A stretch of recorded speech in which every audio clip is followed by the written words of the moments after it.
Hi, everyone. I think Joan and Kathy are letting everybody in. Thank you for joining us today. We're kicking off our Feathers in Flight fundraiser. So thank you for joining us. We have special guests today from Oakland Zoo. We're very excited to chat with them. And yeah, so we're going to get rolling here real quick. I'm going to share my screen and get our slideshow going. Now it's showing me two.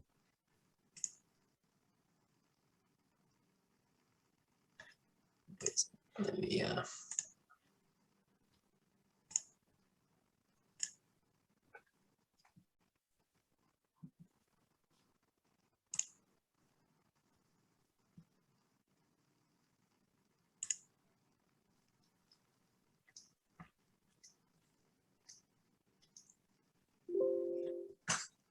Okay, here we go. Thanks for joining us again, everybody here. We're celebrating International Vulture Awareness Day with our partners, our very important partners up at Oakland Zoo. Again, the Feathers in Flight fundraiser is starting today and going through September 12th.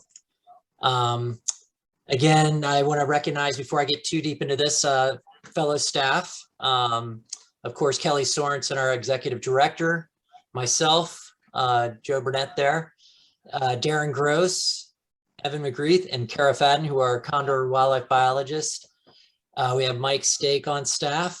Kathy Hamilton and Joan Biddle are both here today. Kathy's our office manager, event coordinator, and been putting a lot of time into Feathers in Flight. And Joan is our communications coordinator, the one she's been sending out all the great info about the event this week. So thank you again for joining us. And today we have an exciting agenda. I'll touch quickly on what is International Awareness Day, International Vulture Awareness Day. We have a couple folks from Oakland Zoo here today. They're going to talk to us about some of the exciting things going on at Oakland Zoo involving condors. We have zoological manager Angela Gibson, and then we're going to interview with Dr. Alex Herman, who was a guest on our Zoom last month, our regular monthly Zoom chat. So we're going to follow up with her on some cool stuff. And again, it's International Vulture Awareness Day. Again, this is a once a time a year that we recognize there's, I don't know how many people realize it, but there's 23 different vulture species in the world. And this day is to recognize how important those vultures are to our planet and to the functioning of a healthy ecosystem. So it celebrates vultures, nature's ghastly gourmet. And here's just a few. They're all vastly different. Very, I do think it's really cool. I mean, just looking at these photos here, just the differences. I mean, look at the plumages, the coloration. Vultures are amazing. They have a dirty job, but they are highly intelligent, very social, long-lived, amazing birds. And I'm privileged and honored to work with one of them, the California condor. And again, yeah, it's a great day to appreciate our nature's cleanup crew. So the Feathers in Flight, we're excited to kick it off today. Today starts, the online auction is kicking off today. We have art, wine, and travel and dine, all sorts of travel packages. You can go to our website and get a ton more details at ventanaws.org/events. We also have the 23 Vulture Photo Challenge that starts tomorrow, and help us find all 23 vulture species. So we're hoping to get submissions from all over the world, and it'd be really awesome if we hit that 23 species goal. So yeah, take a photo, post it online. Full challenge details are on our website.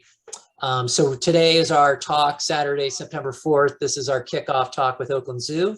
On Tuesday, Mike Stake will be talking about vultures and volume. So again, sign up for these Zooms online. Thursday, Kelly and I will be talking about the Big Sur Condor Sanctuary. And then on Sunday, that will be the photo finish, no pun intended, with the photo challenge with Kathy and Joan, and they'll basically be announcing who won the photo challenge. And again, if you have want more details and whatnot, just head to our website, ventanaws.org. The online action started today. We have package trips to Iceland, Costa Rica, Ireland. Amazing art was donated to us from artists all over the world, which is pretty cool. We have really good wine and wine tasting tours, gift certificates to local attractions. Again, jewelry, notebooks, art books, great stuff. So get on there, get online and check out the auction, see what we have, and maybe something to suit you and you can get in the bidding war. So again, we're excited to kick this off. And these are the special event Zooms I just mentioned. Just a real quick, another review. So get online and if you want to tune into these, there's plenty of time to sign up. So yeah, and then again, at the end there, we got the photo finish.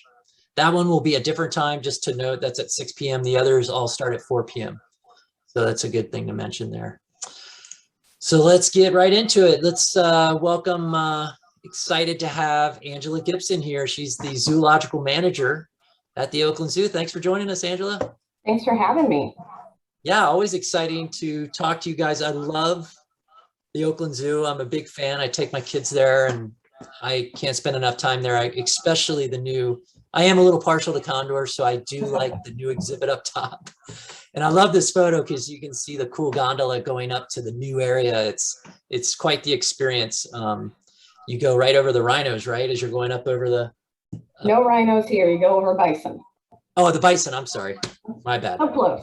Yeah, because last time I went, one of the bison had just given birth and we could see the baby. Yeah, we currently have 4 calves with us right now too.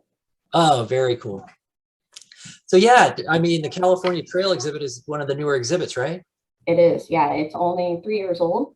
And our exhibit is right around 1/4 of an acre. It's a full aviary. So the condors obviously are flighted within that. Yeah, and I remember when you guys were building the exhibit, you guys were talking to folks like me out in the field, asking what you guys should put in the pen and talking to the other zoos. And yeah, it was exciting to be a part of that. And I think it's really important that folks are able to get up close and see these birds on exhibit. And you guys did an incredible job. Not only for the condors, but what else? You have the grizzly bears up there, and the condors actually look down on the wolves, right? They can, yeah. So their viewpoint, their exhibit is on a slope on a hillside. It's got beautiful oak trees in it that they can roost in. They share the same space with a red-tailed hawk, and which is quite exciting for us. They trade back and forth of who's going to come and train first or shift in. So it's a lot of fun. But yeah, their view is over wolves, and then it's over the park that butts up to us. Yeah, that's great. Yeah, so you guys were able to send us some videos here, and I think folks will really appreciate these, and maybe you can talk us through them, what's going on these particular videos. I'll start this one right now, but it looks like some enrichment stuff. Yeah, so we spend a lot of our time enriching all of our animals. And part of the keeper's day-to-day duties is to not only, just give an item, but we're matching things with all the living strategies that these animals have. And the things that we all love about condors is they're very inquisitive about their environment. So we give them a lot of different items that they manipulate. They love to shred things. They love to explore things that we put in their pool. They move things around. They'll maybe take it into their holding unit or take it out of their holding area. So it's really fun to see what they get excited about and take it day by day with them. Yeah, so how big is the aviary that you guys built for these guys? So it's about 1/4 of an acre, full ground footage. And then it's completely enclosed. There's 5 to 6 full oak trees in it that they roost in. And then there's a holding unit that attaches to it as well. Yeah, and so of course, we all know condors are distinct individuals, just personality wise. And we know that out in the field with the wild birds, we see, very clear differences between the individuals. So who are the two that you all have here? So we have Kano and Hanepa, both males. Hanepa does have the tag still on him. He is a little bit smaller than Kano.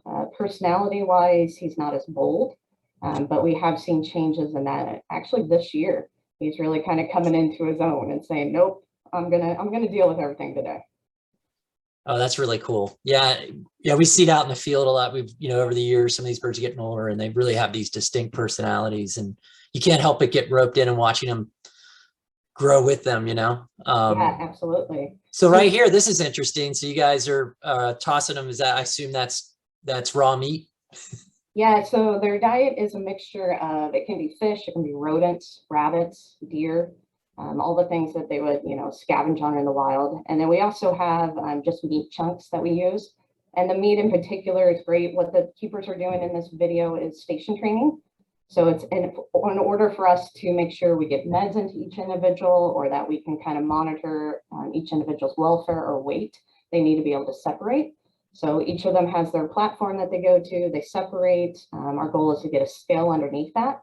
So anytime we ask them to do that, we would know their weight every day. That's great. Yeah, so I love the perch behind. So their view, just to give people an idea that haven't been to the exhibit. I mean, I know when I went up there, I was stunned by the view of, I think you can see which bridge can you, you can see San Francisco, right? And the eagles definitely have that amazing view, which are their neighbors right next door. So these guys are seeing a little bit of Oakland, but the neighborhood's the hills of Oakland. Yeah, and so when people go there, how close can they get? I know there's that catwalk that goes out, and if they're perched in that, like this snag right here, one of the snags, I think it's in the next video. I'll play that one. There's one where I remember they are right there, probably about 15 feet away from you. Yeah, really the closest someone can get to the condors off the boardwalk, their favorite tree, their roosting tree is right against the mesh. And so you're within feet of them when they're up there roosting in that front tree. Yeah, here's a good view. This kind of shows their view. Yeah, the hills all back there. And that's a beautiful perch for them. They must love that. They do. Yeah. This is one of their favorite spots. It's also where they come to for training. So they start there, and then the building is kind of to the right of this video here. And then from there, they would be asked to shift into the building.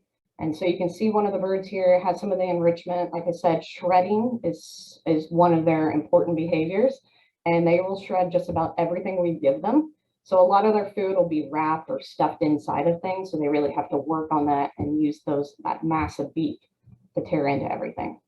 Yeah, and I know periodically we've been talking about potentially bringing some larger carcasses for these guys to feed on for enrichment. Some of the stuff they would actually find in the wild, like for instance, like a stillborn calf, or to really stimulate that wild behavior, because those beaks are so sharp. That's their main tool to get in through a carcass. And then of course, they have everything else. They're designed perfectly for scavenging, really. They are, and they do get carcasses. We do give them deer carcass when they are available. We also give them large femur bones that we stuff food back into where the marrow of the bone would be, and those can be frozen and given back to them so they can really work on all these natural behaviors. And so the keepers are great about still finding ways to elicit all these natural behaviors, even if it's not a whole deer carcass that's out there for them. Yeah, that's really cool. I've always loved that about what you guys do, how creative you get. And yeah, so you've had these birds on exhibit for a while, these condors. What you work with a lot of other animals, I assume. Yes. What is your take on condors? Just how do they stand apart? Well, they're a lot of fun when it comes to how intelligent these birds are, and how, like I said before, inquisitive they are. They really explore their environment. They're really bold, even with us.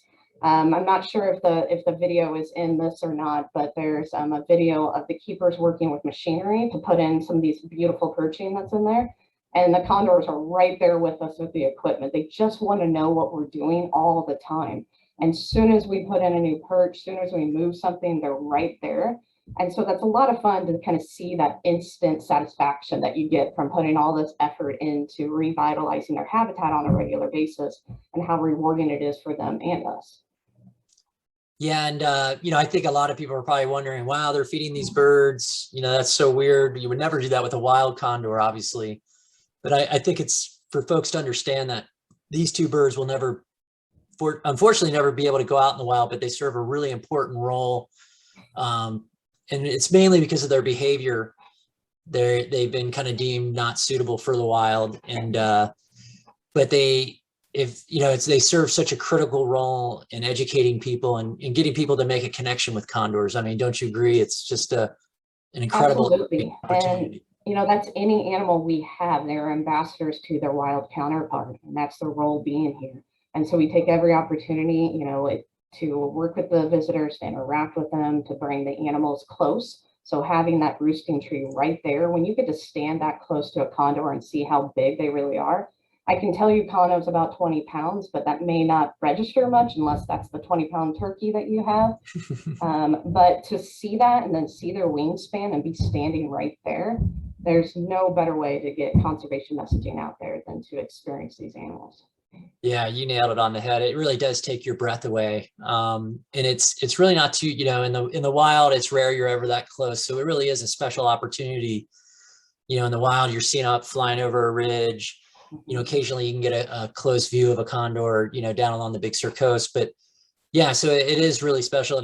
And the amount of awareness you guys bring out in educating it, it's kind of a team effort. There's our role in getting the birds out in the wild, but we really lean on you guys, yourself, like Oakland Zoo, LA Zoo, to really get the conservation message out there, especially with these exhibits on these animals. And one thing I want to say about Oakland Zoo, as a biologist, I've always loved how much space you guys give your animals, and it's incredible. I've never seen a zoo give so much space, and people come to the zoo, I can barely see the animal, and I'm like, well, they want to give it more space, and sometimes these animals don't want to be seen. They want to have a little private time, and I really, that goes a long way for, I think that's really cool. It speaks a lot volumes to how you guys take care of your animals. So kudos to you guys. Well, thank you. When Oakland Trail opened, we expanded. This is 56 acres for the habitats of 9 species up here in the 8 exhibits. So yeah, the habitats are immense, but that's what the animals need. And we do regular keeper chats. So even if the animal might be a little difficult to find a keeper, because we'll let you know when keeper chats are going on, and you'll get to interact with them, and we'll do anything from enrichment and feeding or training demos with all the different animals. Wow, awesome. Yeah, so, we're going to hold off on questions for Angela. Thank you so much, Angela, but stick around, because at the end, after we chat with Dr. Alex Herman, we're going to come back and we're going to kind of hit questions at the end. So if you could hang around, but thank you so much. That was such a great insight into the behind the scenes of, on exhibit with California condors. So thank you. Welcome. And yeah, and that leads us into Oakland Zoo's head veterinarian, Dr. Alex Herman, who was just with us about a month ago. And we're glad to have her back. I'm going to stop sharing my screen here. So welcome, Dr. Herman. Hi. I'm having technical problems, so I'm listening to everybody on the phone. So that's why my phone is held to my head. Yeah. So should I share my screen now, Joe? Yeah, please do, and take it away. We've all been anxious to hear what you have to share. It sounds like you're going to build upon what we talked about in our last Zoom chat. And yeah, well, it seems like there's some interest in just some of the very specific cases that we see. So I put something together where you can see the cases. So I'm getting a lot of feedback from my phone, so I'm gonna travel blind here. Yeah, that's fine. You guys, but I'm gonna put my phone down.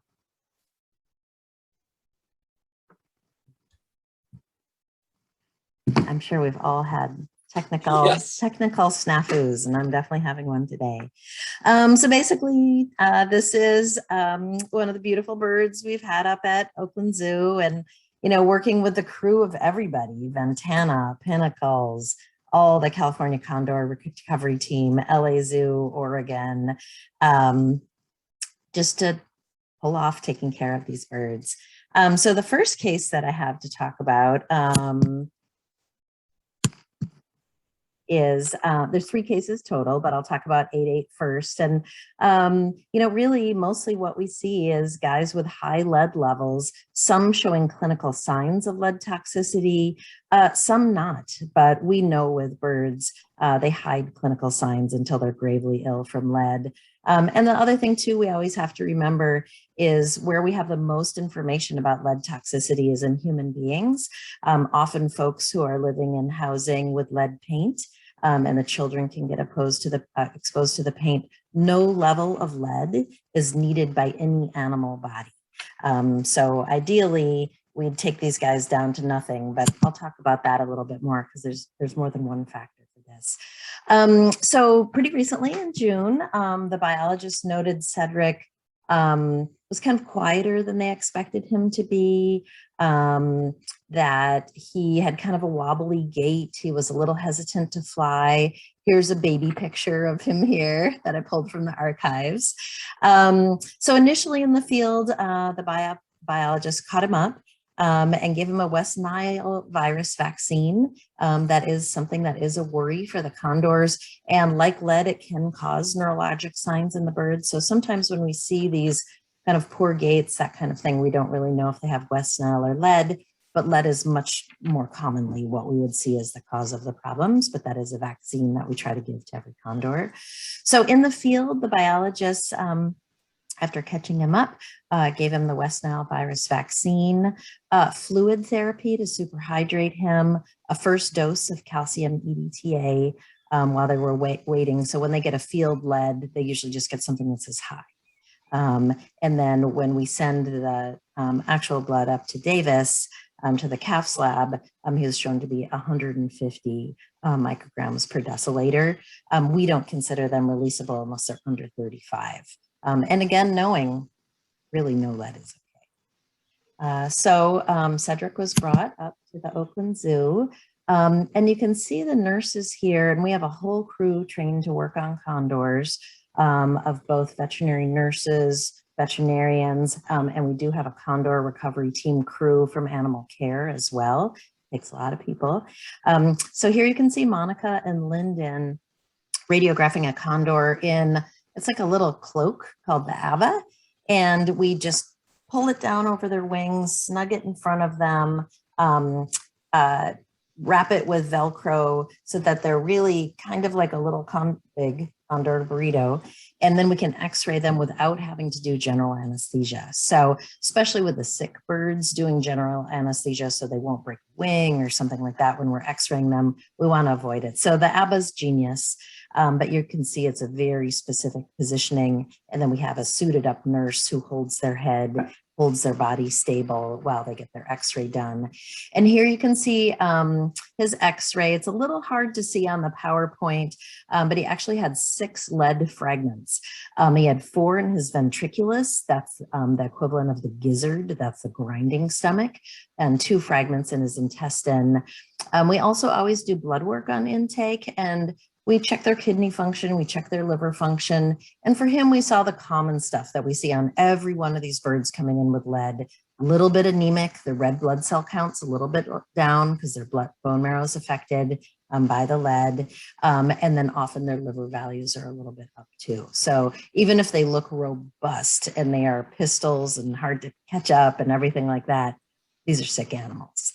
So anyway, so what we do when we see that they have fragments like this is we have kind of a standard treatment if they have any lead in their bloodstream, and that's reflected by the lead testing. And then we have to do additional treatments if we're actually trying to get pieces of lead out of their gut.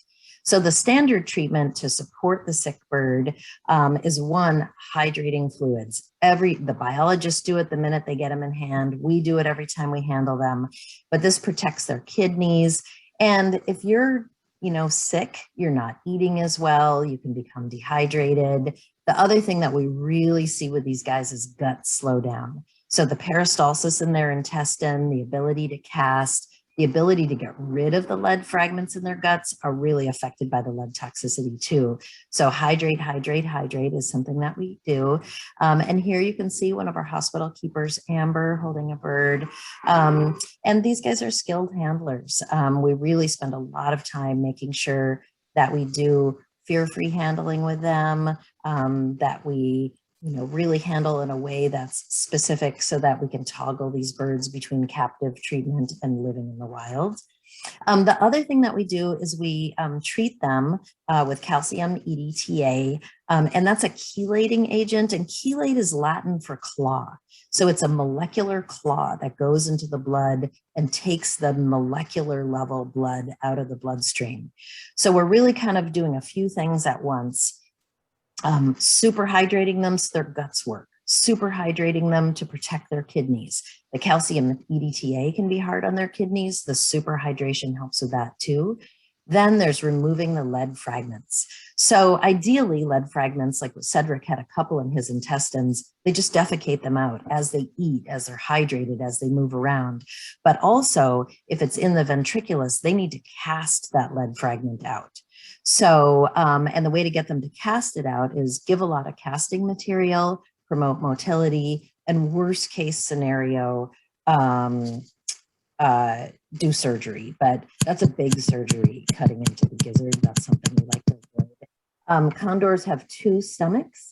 They have a proventriculus, that's a glandular stomach like ours that digestive enzymes come into. And you can imagine all the beautiful vultures on World Vulture Day have some pretty tough digestive enzymes.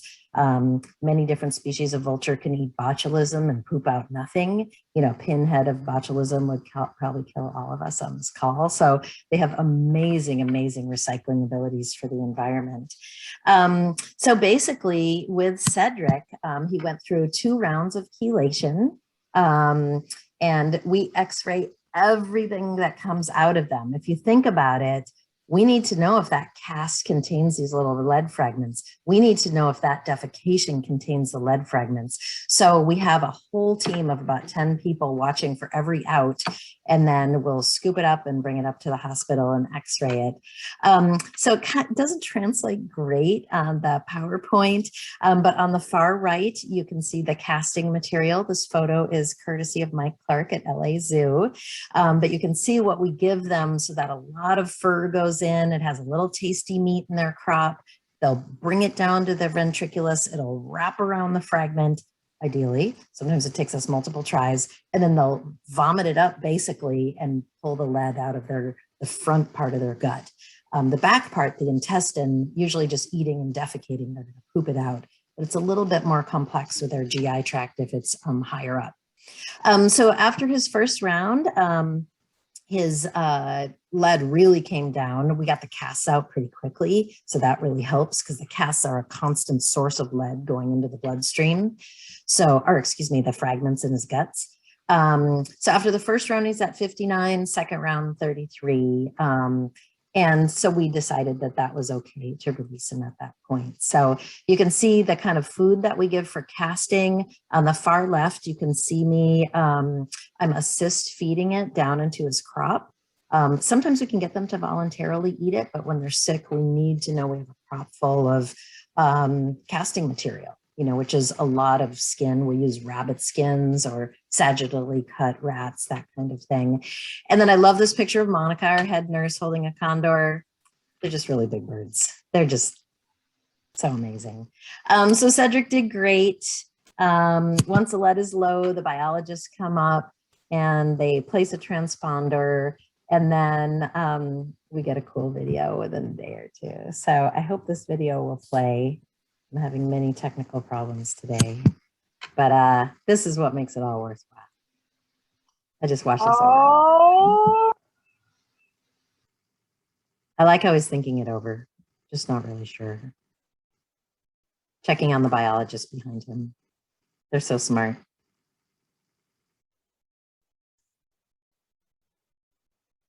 And gigantic. Yeah, this is at the Pinnacles release site.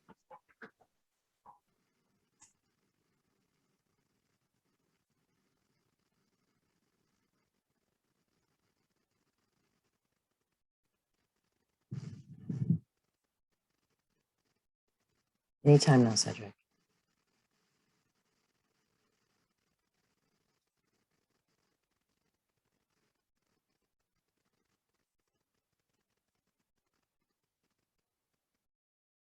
Patience is a virtue. but it's a pretty spectacular flight when he takes off.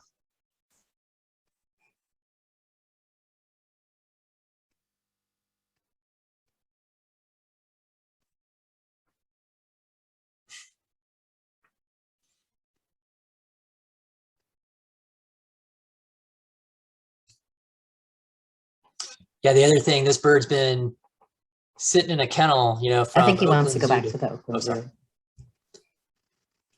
Here we go.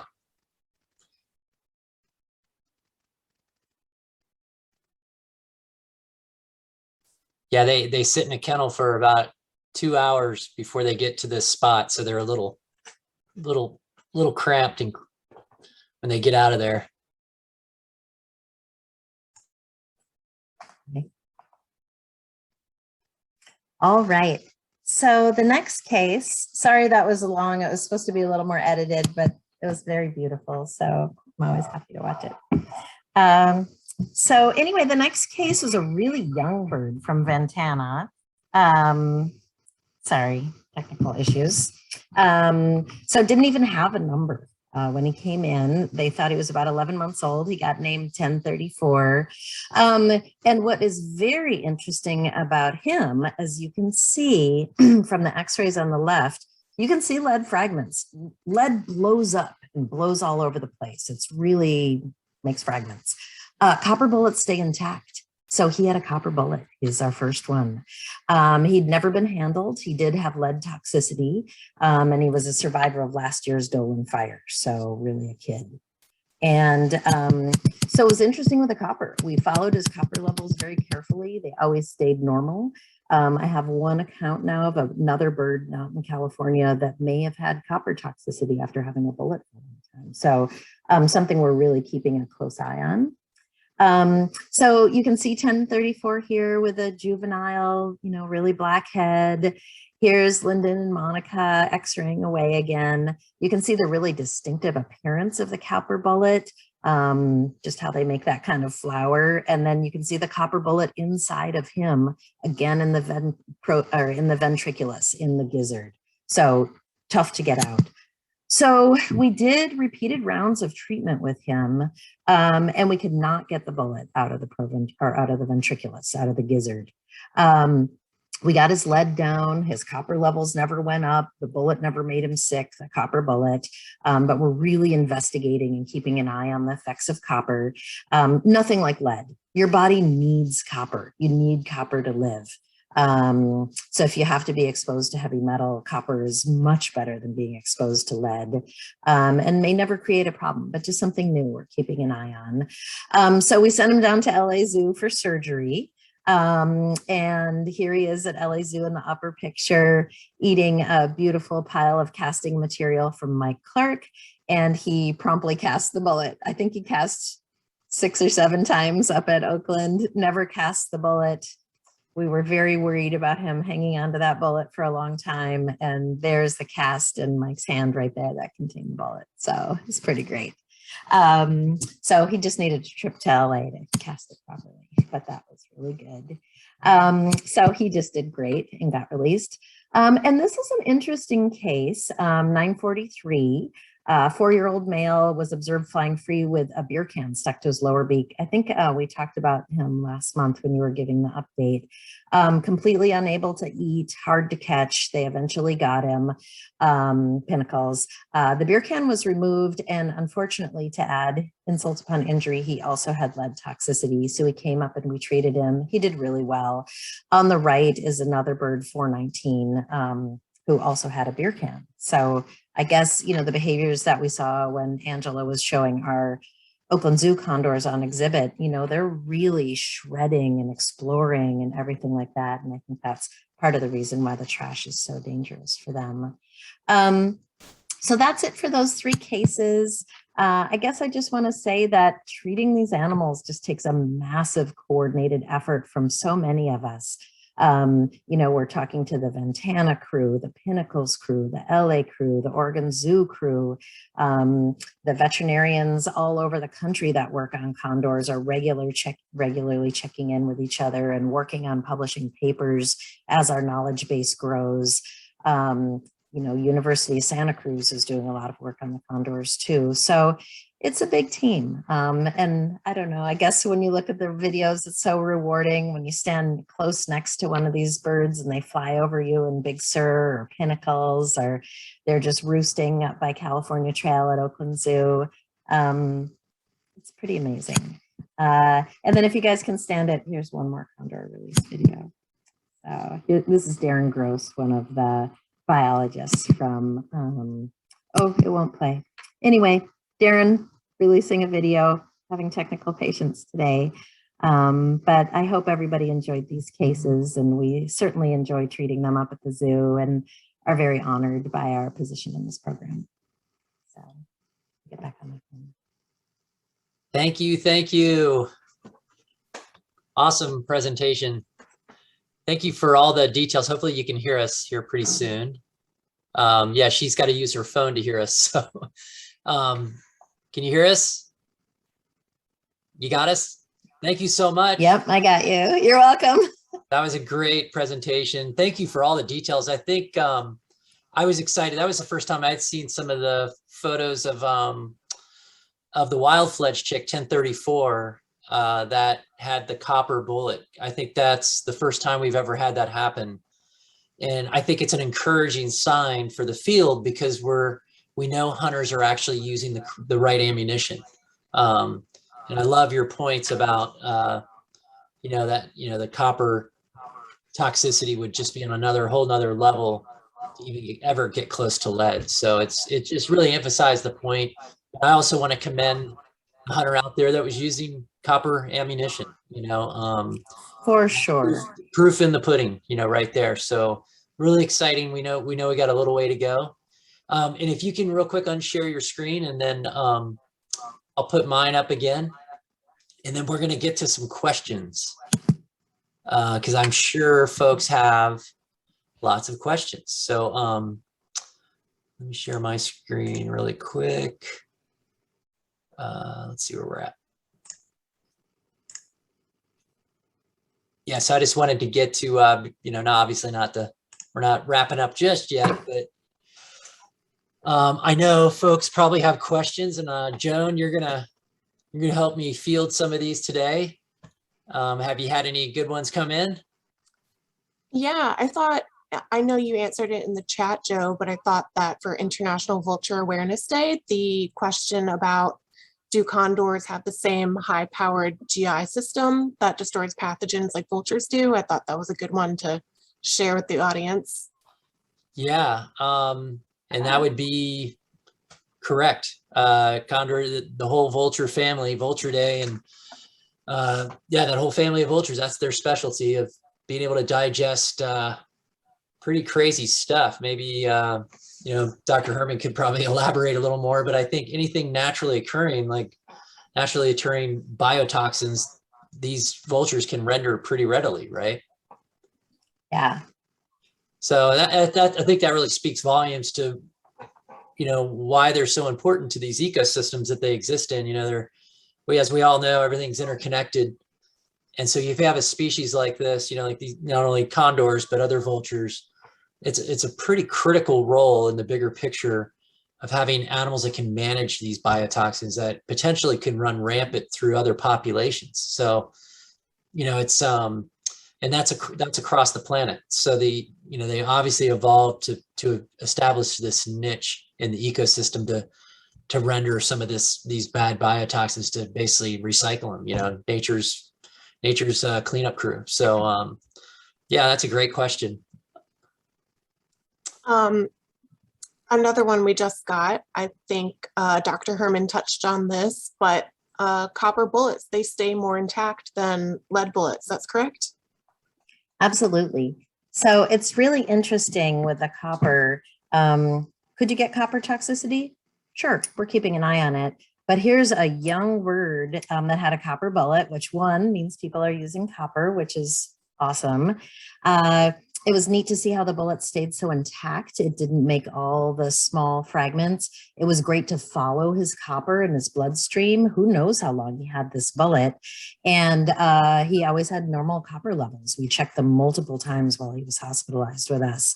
So it was our first one. So pretty interesting. And again, the body has need for some copper. None of us would be listening to this chat today if we didn't have some copper in our bodies. The body has no need for lead. So I think there's a big difference there, and it's something we'll follow really closely. And hopefully as we move more and more to non-lead ammo, we'll see, you know, this guy was not sick from copper. He was sick from lead. So it's pretty neat. Thank you. Joe, another one. Can you help us connect the dots between Oakland Zoo, Ventana, and Pinnacles? Essentially, condors are taken in to Oakland Zoo, but how do they get there?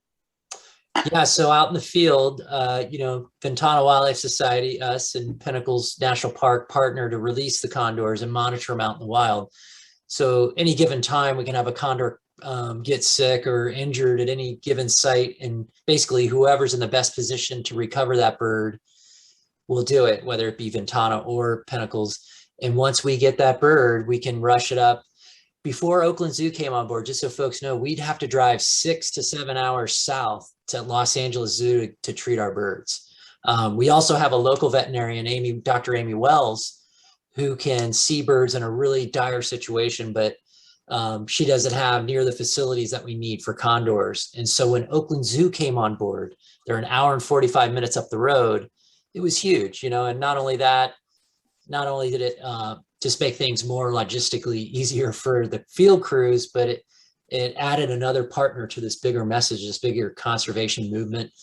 And now they have them on exhibit. And now they treat our birds. Pretty much any bird we bring in can go to Oakland Zoo now. So they're firing all cylinders. So again, you know, it takes a village, you know, and I think that's a really great example. And just to see the great work they're doing, you know, as outlined by Dr. Alex Herman. I mean, it's pretty awesome to have, you know, folks like this so close by. And if I may, the capture of birds, one of the reasons for the Big Sur Condor Sanctuary, the one that burned in the Dolan fire last year, that's one of the places that you typically would capture birds if needed, but we can't do that at the moment. Yeah, so that's been a big limitation for us, and thankfully Pinnacles has really stepped up, you know, and we do that over the years. If one site has, you know, obviously has a setback like we did, the other site steps up. And yeah, and so this year we've kind of taken on the role of releasing birds down at our San Simeon site. It's more conducive to releasing right now, and Pinnacles, their release site is actually a better trap site. So we've basically divided and conquered. They said, we'll recapture birds, you guys release birds. So yeah, we have our birds arriving on Tuesday, which is really exciting news. We have 5 that we're going to release this year. We're also going to be holding 4 birds slotted for release up in Northern California, which is really exciting. So it'd be really cool to not only have our release birds there, but to meet the birds that are going to be going up north. And we're going to have them on our live streaming San Simeon cam. So it'd be awesome. Anybody can tune in anytime and see how they're doing. Yeah. And yeah, that's another partner, you know, with the Yurok tribe, Redwood National Park, and the state parks up there. It's just, you know, it's just, again, the village is growing, and it's pretty awesome. And yeah, we're excited to, you know, in as Ventana's role, we're just excited to help wherever we can, basically grease the wheels and keep the birds, you know, keep the needle moving forward, right? Awesome, thank you. Where can people give to Oakland Zoo? Do you have your website, or do you accept donations on your website for condor care? I know we do. Amy Gottlieb, who's our VP of Conservation, answered in the chat, but yep, just go to the website and you can just earmark it for condors, and we appreciate it. Everybody does. Thanks, everyone. Very cool. Well, good. I think we're kind of hitting the end there, and yeah, again, thank you, Angela, for joining us and introducing us to the birds up there. So glad to see them doing so well. It looks like they've made themselves at home. So, and again, Dr. Herman, thank you as always for sharing the behind the scenes details. I think it really, speaks volumes to the amount of effort that goes in when we have to treat these birds for lead poisoning and why it's so important folks switch over to copper ammunition, so can't say it enough. We beat that drum constantly, but we're going to keep beating it until we get through this. So, and we're glad to have all the partner support, especially this week with our fundraiser happening. This is really huge. And yeah, and again, thank you everyone for joining us. You can register for the event. Again, on our website, here's the website listed, ventanaws.org/events. And you get a chance, get up there to Oakland Zoo, check it out. It's an amazing zoo. I can't speak enough about it. And again, if you're down in Big Sur on the coast, keep an eye out for the wild ones. So yeah, we're excited this week. Stay tuned. We got more exciting events to come. And if you have any questions or anything, feel free to email us or just go to our website. We've got a ton of information there. So on that note, we're going to sign off. Thank you again, Oakland Zoo. Thank you all for joining us. And we're going to see our next Zoom talk is on Tuesday with Mike, Volumes of Vultures. So 4 o'clock, tune in. Mike's got an awesome presentation. So cheers, everybody. Have a great rest of your weekend. Happy Labor Day and take care.